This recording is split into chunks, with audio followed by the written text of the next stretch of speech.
United forum of bank ইউনিয়নের পক্ষ থেকে দেশ জুড়ে 5 দিনের ধর্মঘট। তবে 5 দিনের ধর্মঘটে ইতিমধ্যে প্রভাব পড়তে শুরু করেছে ব্যাংকগুলোতে। সরাসরি কোনো প্রভাব পড়লেও বেশ কিছু বেসরকারি ব্যাংক সেই ব্যাংকগুলোতে কিন্তু প্রভাব পড়বে না বলে আশ্বস্ত করা হয়েছে। বিভিন্ন পরিষেবা চেক ক্লিয়ারেন্স সহ টাকা নগদ আদান প্রদান এবং টাকা জমা দেওয়া, এই পরিষেবাগুলো বেশ কিছু ব্যাংকে কিন্তু স্বাভাবিক থাকবে। তবে একটু ছবিটা দেখায় এই মুহূর্তে বেশ কিছু ব্যাংক, এই এসবিআই ব্যাংক, রাষ্ট্রায়ত্ত bank, SBI, bank of Baroda, bank of India, এই ব্যাংকগুলো কিন্তু পরিষেবা কিন্তু স্বাভাবিক থাকার কথা বলেছিল এটিএমগুলোতে। তবে সেই এটিএমগুলোতে আমি দেখাবো ইতিমধ্যে শাটার ডাউন। প্রায় ইতিমধ্যে এই ব্যাংকগুলোতে কিন্তু শাটার প্রায় ডাউন, কারণ প্রায় 5টা এটিএম রয়েছে। 5টা এটিএমের মধ্যে শুধুমাত্র একটা এটিএমই টাকা পাওয়া যাচ্ছে। তবে কেউ 5 কিলোমিটার, কেউ বা 10 কিলোমিটার এসে তারপরে এই এটিএমগুলোতে টাকা পাচ্ছে। টাকা পাচ্ছেন? না, টাকা নেই। কটা এটিএমের ভেতরে কখনো এটিএম আছে? ওই 5খানা। একটাতেও টাকা নেই? অর্থাৎ একটাতেও টাকা নেই। এইরকম এটিএম এর সংখ্যা কার্যত বিভিন্ন জায়গায় কিন্তু রয়েছে। তবে কেন পরিষেবা পাচ্ছে না সাধারণ মানুষ? কারণ জরুরি পরিষেবার জন্য ব্যাংকের পরিষেবা অন্যতম। তবে সেই পরিষেবা পেতে গিয়ে সাধারণ মানুষকে কার্যত নাজেহাল হতে হচ্ছে। তবে চেক ক্লিয়ারেন্স সেটা যেমন হচ্ছে না, অন্যদিকে জরুরি পরিষেবা সেটাও পাচ্ছে না। তবে আরও তাৎপর্যপূর্ণ বিষয় যে ডিজিটাল মাধ্যমকে ব্যবহার করে নগদ আদান প্রদান করার কথা বলা হচ্ছে, যদিও অনেকেই সেটা কিন্তু পারে না। অর্থাৎ ফোনপে, জিপের মাধ্যমে টাকা তোলা বা টাকা জমা দেওয়া, এই বিষয়গুলো কি সবার পক্ষে করা সম্ভব? তবে এমনই এটিএম থেকে একের পর এক লাইন দিয়ে, কারণ বিভিন্ন এটিএমগুলোর সংখ্যা কার্যত অনেকগুলো থাকলেও সেখানে কিন্তু পরিষেবা যথেষ্ট পরিমাণে পাচ্ছে না, যার কারণে তীর্থের কাগের মতন দাঁড়িয়ে থাকতে হচ্ছে। মূলত জানা যাচ্ছে কি কারণে এই ধর্মঘট। যেটা জানা যাচ্ছে ধর্মঘটের কারণ হিসেবে যে মাসের 4 দিন যে শনিবার, সেই 4 দিন শনিবারই ছুটি দিতে হবে, কারণ তাহলে ব্যাংক কর্মীরা তার কাজের সঙ্গে ভারসাম্য বজায় রেখে কাজ করতে পারে। যদিও সেটা সম্ভব নয়, কারণ শ্রম কমিশনের সঙ্গে বৈঠক করার পর তার যে বরফ, সে বরফ কিন্তু গলেনি, যার কারণে তারা আন্দোলনের হুঁশিয়ারি দেয় এবং তারা ব্যাংক ধর্মঘটের হুঁশিয়ারি দেয়। एटीएम का सुविधा बहुत अच्छा नहीं है। मतलब कि यहाँ 5 एटीएम है, लेकिन इसमें से सिर्फ एक ही एटीएम में मनी है, बाकी सब आउट ऑफ ऑर्डर नहीं बोलेंगे, मनी नहीं है उसमें।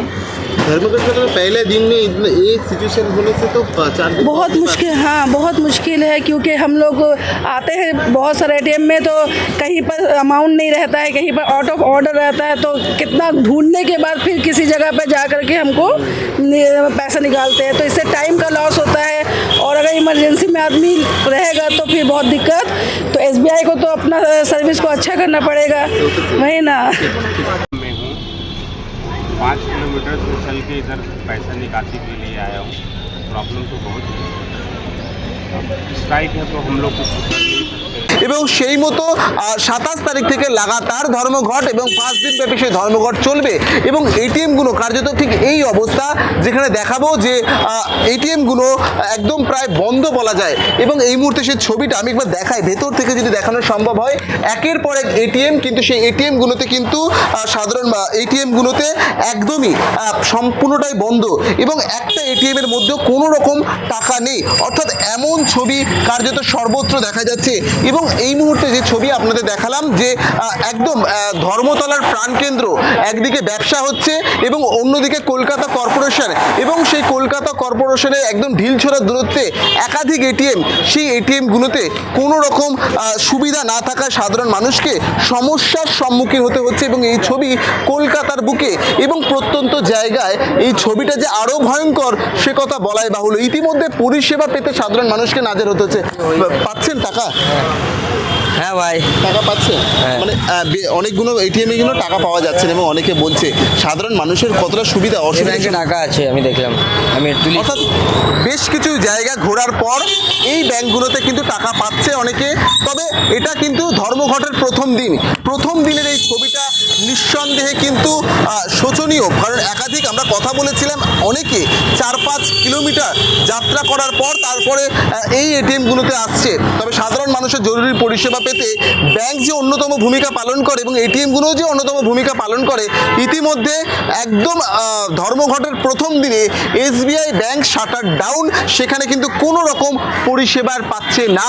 অর্থাৎ কিছুক্ষণ আগে আমরা দেখাচ্ছিলাম সেখান থেকে সাধারণ মানুষ যাচ্ছে এবং তারপর টাকা তুলে বেরিয়ে যাচ্ছে, তবে ইতিমধ্যে আর কেউ যাতে না ভেতরে প্রবেশ করতে পারে সেই কারণে ধর্মতলার বুকে এসবিআই ব্যাংকের শাটার ডাউন, এবং এই শাটার ডাউন কিন্তু আগামী বেশ কিছু 4 দিন কিন্তু ভুগতে হতে পারে। স্বাভাবিকভাবে সাধারণ মানুষের পরিষেবা ব্যাহত হবে, সাধারণ মানুষ অসুবিধার সম্মুখীন হবে।